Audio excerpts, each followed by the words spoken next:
Hi friends, പുതിയൊരു വീഡിയോയിലേക്ക് എല്ലാവർക്കും സ്വാഗതം. ഇന്നൊരു ഈവനിങ് സ്നാക്സിൻ്റെ റെസിപ്പി ആയിട്ടാണ് വന്നിട്ടുള്ളത്.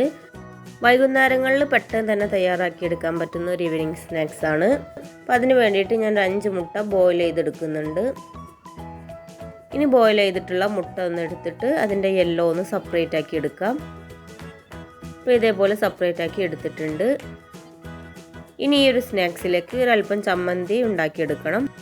കുറച്ച് തേങ്ങയും കറിവേപ്പിലയും മല്ലിയിലയും അതേപോലെ കുറച്ച് ചെറിയുള്ളിയാണ് എടുത്തിട്ടുള്ളത്. പിന്നെ അതേപോലെ തന്നെ ഒരു പച്ചമുളകും എടുത്തിട്ടുണ്ട്.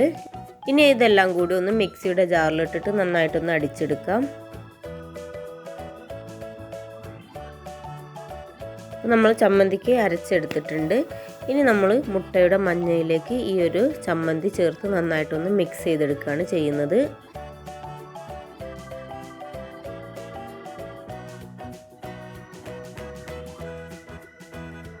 നന്നായിട്ട് മിക്സ് ചെയ്ത ശേഷം നമ്മൾ ഓരോ മുട്ടയുടെ വൈറ്റ് എടുത്തിട്ട് ചമ്മന്തി വെച്ചിട്ടുള്ള ആ ഒരു ഫില്ലിങ് ഇതിന് മുകളിലായിട്ട് വെച്ച് കൊടുത്ത് ഇതേപോലെ ഒന്ന് കവർ ചെയ്തെടുക്കാം.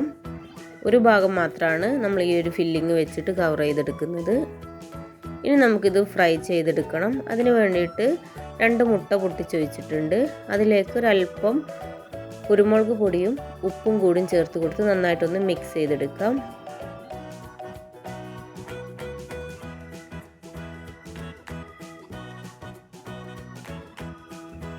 ഇനി ഇത് ഉപ്പും കുരുമുളകും ഇട്ട് കൊടുത്ത് നന്നായിട്ടൊന്ന് മിക്സ് ചെയ്തെടുത്ത ശേഷം നമ്മുടെ കോഴിമുട്ട ഓരോന്നായിട്ട് ഇതിൽ ഡിപ്പ് ചെയ്തിട്ട് നമുക്ക് ഫ്രൈ ചെയ്യാനിടാം. അപ്പോൾ ഫ്രൈ ചെയ്തെടുക്കുന്ന സമയത്ത് കോഴിമുട്ട ആയതുകൊണ്ട് തന്നെ അത് എണ്ണയിൽ നിന്നും തെറിക്കാനുള്ള സാധ്യതയുണ്ട്. അതൊന്ന് ശ്രദ്ധിക്കുക. നമ്മൾ മൂടി വെച്ചിട്ടൊക്കെ ഒന്ന് ഫ്രൈ ചെയ്തെടുക്കാം. വളരെ എളുപ്പത്തിൽ തന്നെ തയ്യാറാക്കാൻ പറ്റുന്ന നല്ലൊരു ഈവനിങ് സ്നാക്സ് ആണ്. അപ്പോൾ എല്ലാവരും ഒന്ന് ട്രൈ ചെയ്ത് നോക്കുക.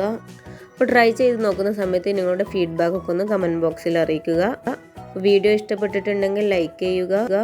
ഇതുവരെ ഈ ചാനൽ സബ്സ്ക്രൈബ് ചെയ്യാത്തവരാണെങ്കിൽ സബ്സ്ക്രൈബ് ചെയ്യുക, സപ്പോർട്ട് ചെയ്യുക. ഇനിയും പുതിയ പുതിയ വീഡിയോസുമായി വീണ്ടും കാണാം.